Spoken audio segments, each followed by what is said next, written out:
Acara ingkang angka 6 tausiah wonten ing wekdal siang menika ingkang kepareng badhe medhar Sabtu panjenenganipun Bapak Ustadz Boni Aswar LC. Kan menika wekdal kula aturaken.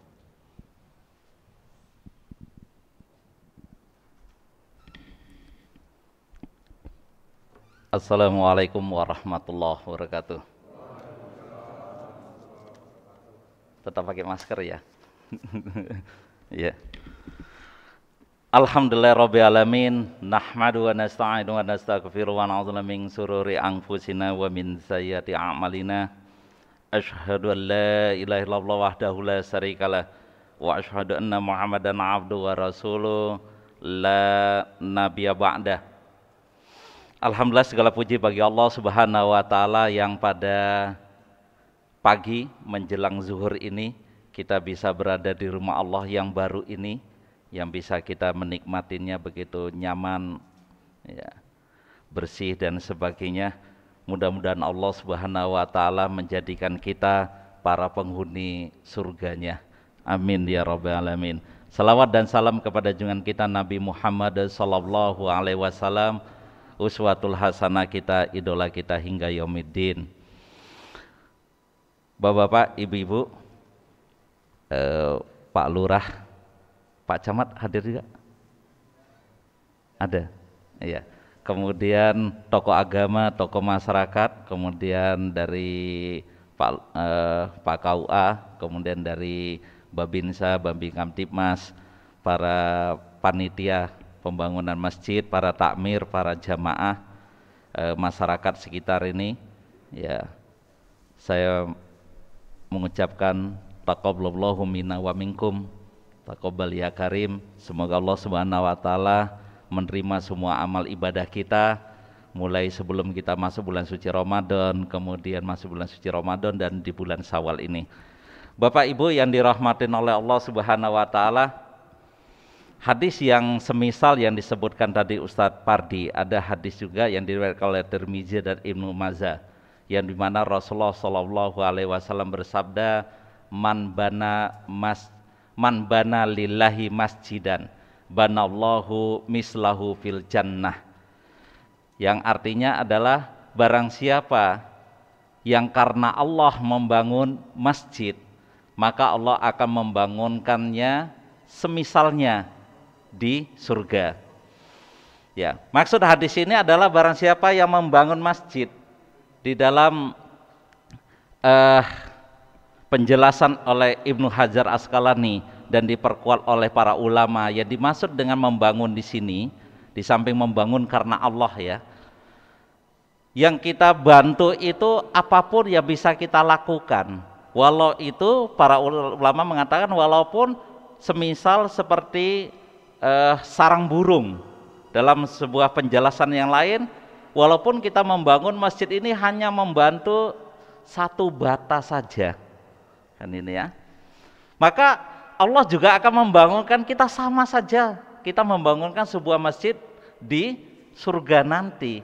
Jadi ini menjadi motivasi kita bagi bapak ibu-ibu yang ikut andil, yang kadang-kadang apa sih yang bisa kita lakukan untuk bisa membantu pembangunan masjid ini. Nggak punya uang, adanya cuma buat wedang, cuma ngasih snack, kan gitu ya, bersih-bersih, atau ikut bantu nurunkan bata misalnya, maka itu sama saja dengan membantu membangun masjid, sama saja, kan itu ya.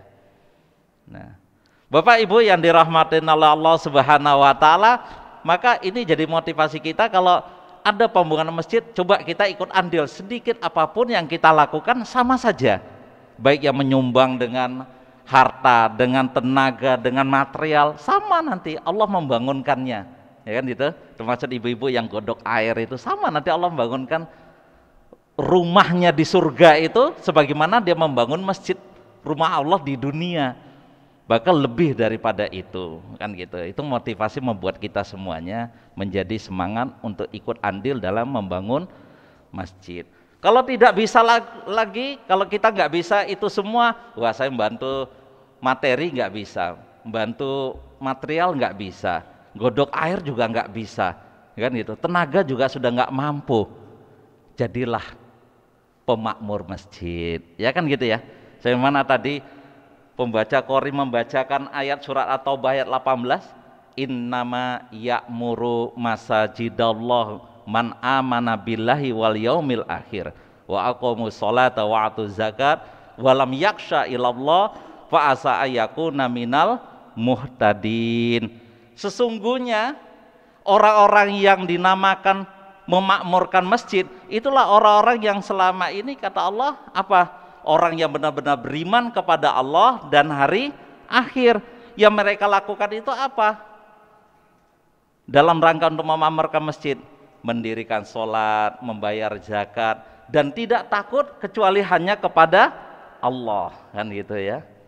Maka mereka itu yang insya Allah diberikan petunjuk, diberikan hidayah.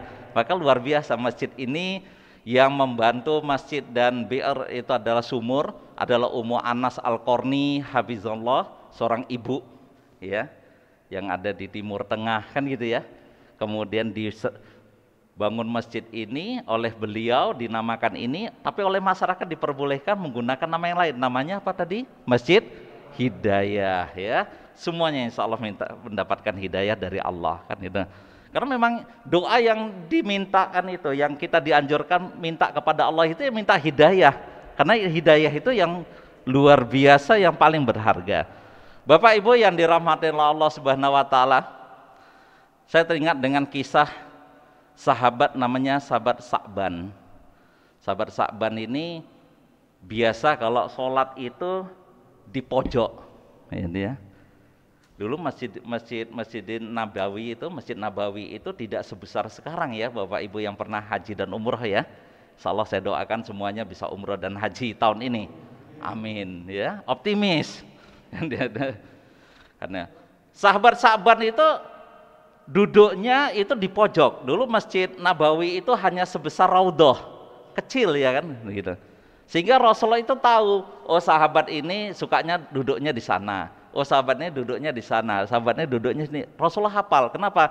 Karena termasuk menjadi kebiasaan Rasulullah dan menjadi sunnahnya kalau kita menjadi imam, habis sholat menghadap ke makmum, ya kan? Sambil berzikir Rasulullah itu melihat, memperhatikan para sahabatnya. Nah, suatu ketika Rasulullah mau melaksanakan sholat subuh, ya kan sunnahnya juga imam itu harus merapatkan dan perhatikan sop makmum ya, kan gitu. Maka imam itu jangan langsung memulai Allahu Akbar, takbirnya nanti diperhatikan dulu sebagaimana panglima perang, barisannya rapi kan gitu ya, tertib ya. Kalau prokes kesehatan ya ada ketentuan tertentu kan begitu ya.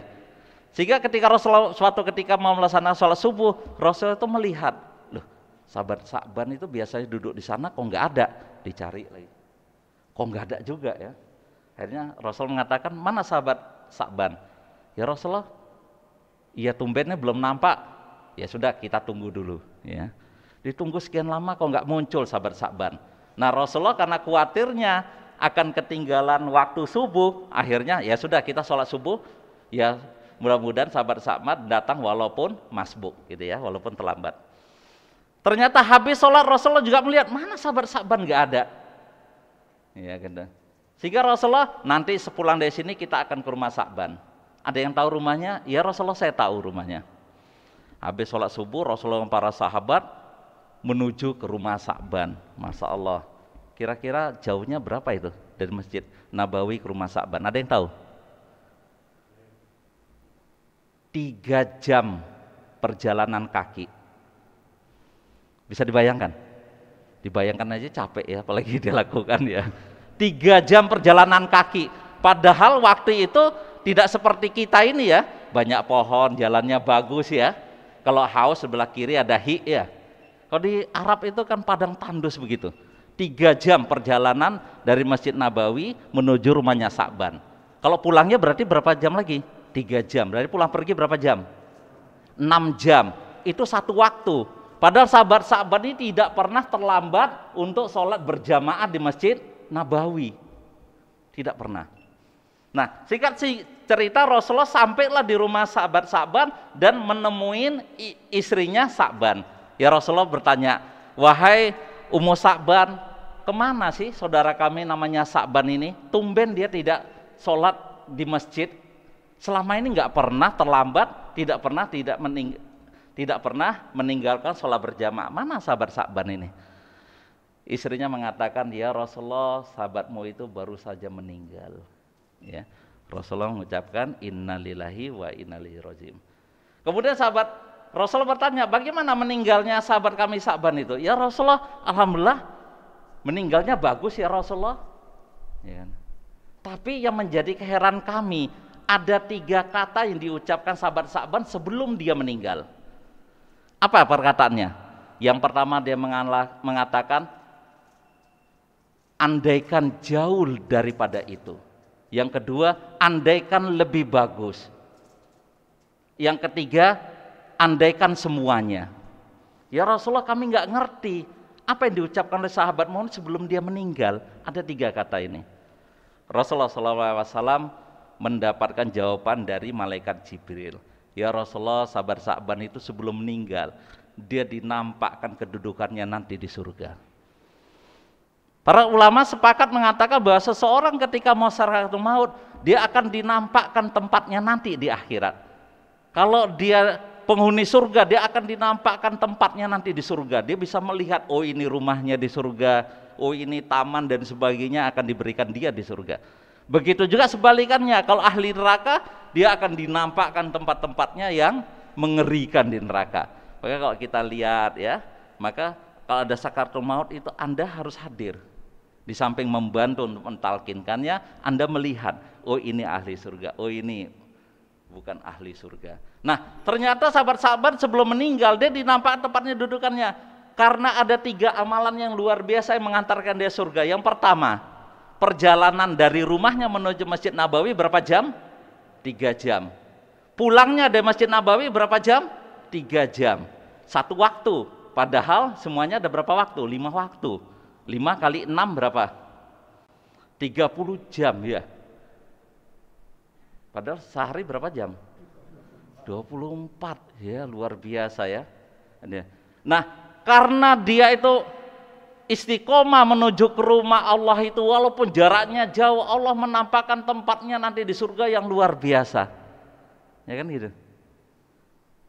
Yang kedua, suatu ketika sahabat-sahabat ini ketika dia mau sholat subuh, ya, waktu itu cuacanya dingin. Madinah tuh kalau dingin luar biasa dinginnya ya, kan gitu.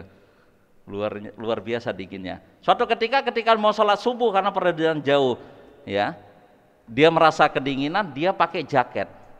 Kemudian dia berpikir, saya punya jaket bagus.